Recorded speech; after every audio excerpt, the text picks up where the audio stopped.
नमस्कार, मैं सुरत त्रिपाठी शुक्ला हिंदी नोट्स के यूट्यूब चैनल पर आपका स्वागत करते हैं।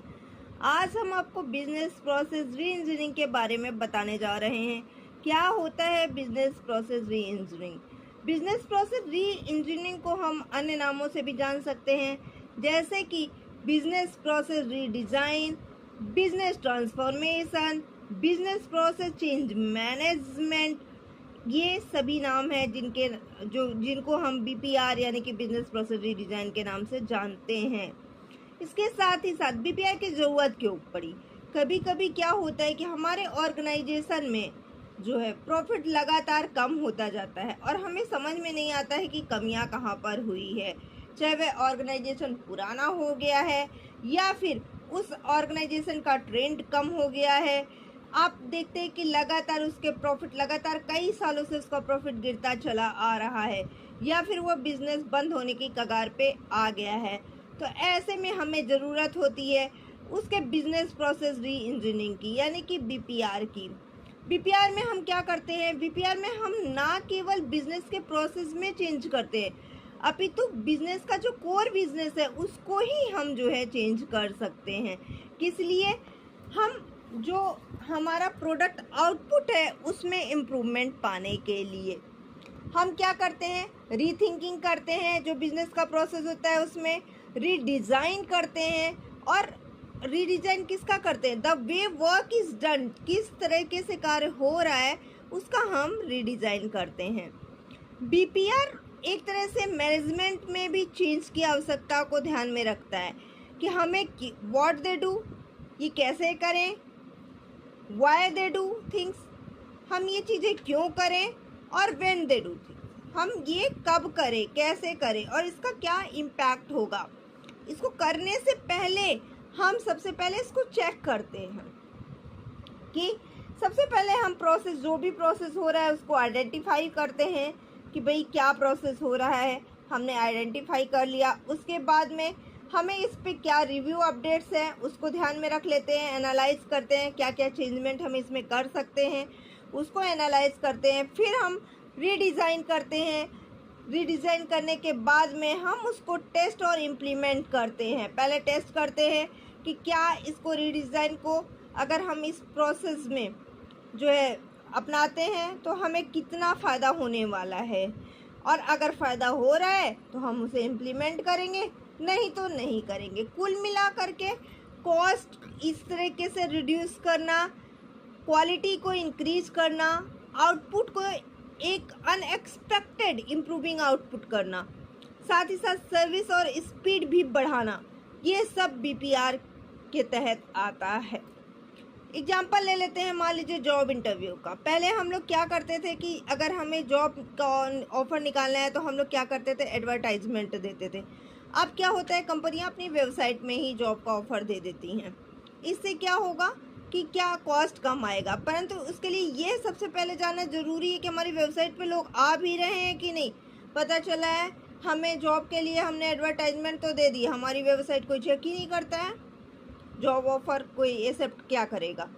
तो ये चीज़ ध्यान में रखना पड़ेगा। फिर हमने जॉब एडवर्टाइजमेंट दे दिया, जॉब लोगों ने अप्लाई किया, वेबसाइट के थ्रू ही अप्लाई कर दिया, वहीं से फिर हम लोगों ने इंटरव्यू कंडक्ट करा लिया, ऑनलाइन थ्रू करवा लिया, हमारा पेपर का कॉस्ट बच गया।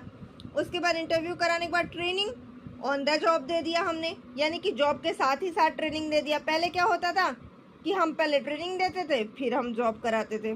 तो ये सारी चीज़ें कहीं ना कहीं कॉस्ट को रिड्यूस करने के लिए हो गया। उसके बाद आइए देख लेते हैं कि बिजनेस प्रोसेस जो री इंजीनियरिंग है उसकी डिफिनीशन क्या दिया है।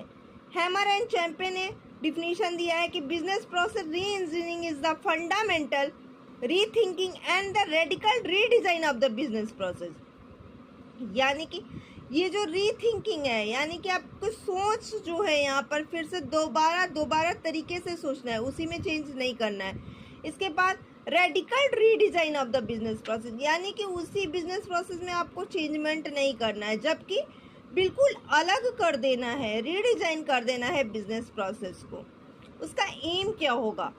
एम होगा achieving a radical improvement in the essential contemporary measurement of the performance such as the cost, quality, service and speed। यानी कि ऐसा रेडिकल चेंजमेंट जिससे हमें रेडिकल इम्प्रूवमेंट हो, क्वालिटी बढ़ जाए, आउटपुट ज़्यादा हो जाए, स्पीड बढ़ जाए, कॉस्ट कम हो जाए, इस टाइप से चेंजमेंट हो जाए। उसके बाद हैमर एंड चैंपियन ने फिर से एक अदर डिफिनेशन दी है कि री engineering is about the business री इन्वेंशन, यानी कि उसी बिजनेस में चेंज नहीं करना है जबकि बिजनेस को री इन्वेंट करना है, not a business improvement, business enhancement और बिजनेस मॉडिफिकेशन। यानी कि हम बिजनेस का मॉडिफिकेशन नहीं कर रहे हैं, हम बिजनेस में चेंजमेंट नहीं कर रहे हैं जबकि बिजनेस को री इन्वेंट कर रहे हैं। ठीक है, ऐसा हैमर एंड चैंपियन ने कहा है। अब बात करते हैं ओरिजिन की। तो बिजनेस प्रोसेस रीइंजीनियरिंग की ओरिजिन कहाँ से हुई थी? तो 1990 में इसकी ओरिजिन हुई थी हैमर के द्वारा। अब हम देख लेते हैं कि ये तो बात रही कि बीपीआर की ज़रूरत क्यों पड़ी, बीपीआर का ओरिजिन क्यों हो गया। अब इसके क्या ऑब्जेक्टिव्स हैं? तो इसके ऑब्जेक्टिव्स हम देख लेते हैं कि boost effectiveness and the product higher quality product for the end of the customers, यानी कि अपने कस्टमर्स के लिए इस टाइप का प्रोडक्ट क्रिएट करना कि जो उनकी वैल्यू है वह बढ़ जाए, जो एफिशिएंसी ऑफ प्रोडक्शन प्रोसेस है उसको इम्प्रूव किया जा सके, जो कॉस्ट सेविंग है वे उसको हम लॉन्ग रन तक ले जा सकें, यानी कि कॉस्ट जो प्रोसेस का कॉस्ट है उसको हम रिड्यूस कर सकें। इसके साथ ही साथ जो एम्प्लॉई हैं उनको हम एक मीनिंगफुल वर्क दे सके, उनको हम उनके कार्य में हेल्प कर सके, उन्हें अच्छा लगे उनका कार्य करना।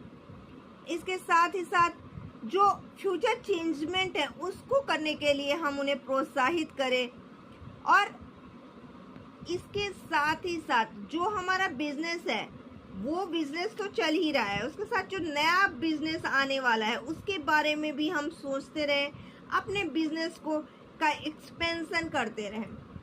आपने देखा कि जब कोरोना का टाइम आया आपने देखा कि उस टाइम में जो मेडिकल फील्ड इक्विपमेंट थे, जो मेडिकल फील्ड की दवाएं थी, उसमें कितनी जल्दी चेंज हुआ। जल्दी से हमारे देश में सबसे पहले जो है कोवैक्सीन आ गई, कितने कम टाइम में आ गई। उसके साथ ही साथ आपने देखा कि सैनिटाइजर का यूज होता था ना, लेकिन ऐसी कंपनियां जो कि सैनिटाइजर में कभी घुसी ही नहीं थी, ऐसे भी कंपनियां सैनिटाइजर में उस समय तत्काल प्रभाव से आ गई। इसके साथ ही साथ आपने देखा कि जो मेडिकल इक्विपमेंट थे उनका कितनी जल्दी प्रोडक्शन होने लगा, बहुत सी कंपनियां उस टाइम में मेडिकल फील्ड में घुस गई थी। तो ये है कि न्यू बिजनेस और ग्रोथ का एक्सपेंशन होता रहे, हम पहले से सोचते रहे कि अच्छा अब इस इंडस्ट्री में जाना चाहिए, अब इस इंडस्ट्री में ग्रोथ आने वाला है। तो ये जो है उसके ऑब्जेक्टिव्स हो गए किसके? बिजनेस प्रोसेस री इंजीनियरिंग के। अब टेक्नोलॉजी क्या होगा बीपीआर प्रोजेक्ट की? तो सबसे पहले तो कोर प्रोसेस होगा। क्यों कोर प्रोसेस? क्या कि क्योंकि ये सेंट्रल जो बिजनेस का फंक्शन है उसको रिप्लेसमेंट करना पड़ेगा, उसको रिप्रेजेंट करना पड़ेगा, जो प्राइमरी एक्टिविटीज है उनको देखना पड़ेगा, और उससे जो है जो कस्टमर है उनको जो है वो करना पड़ेगा। फिर सपोर्ट प्रोसेस क्या है उसका वो देखना पड़ेगा। बिजनेस नेटवर्क जो प्रोसेस है वो भी देखना पड़ेगा। क्यों? क्योंकि जब आप बीपीआर करेंगे तो वहाँ पर बिजनेस का जो नेटवर्क है उस पर भी इफेक्ट पड़ेगा, यानी सप्लायर पे भी इफेक्ट पड़ेगा, कस्टमर पे भी इफेक्ट पड़ेगा। उसके बाद मैनेजमेंट प्रोसेस क्या है? जब भी आप बीपीआर करने जाएंगे तो मैनेजमेंट प्रोसेस जरूर देखेंगे। क्या कि thus process through which the firm plan, organize, control resources and example include the strategy development।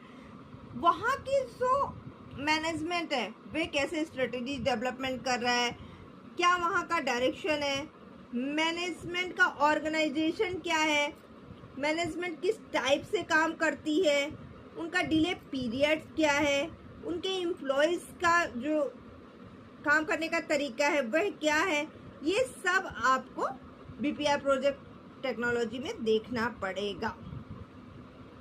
आज की वीडियो को हम यहीं तक रखते हैं। बीपीआर का जो लाइफ साइकिल है वह हम अगले टर्म में आपको बताएंगे। अगर आपको हमारी वीडियो पसंद आई होगी तो प्लीज़ ज़्यादा से ज़्यादा लाइक कीजिएगा, शेयर कीजिएगा, और चैनल को अभी तक सब्सक्राइब नहीं किया है तो प्लीज़ हमारे चैनल को सब्सक्राइब कर लीजिएगा। धन्यवाद।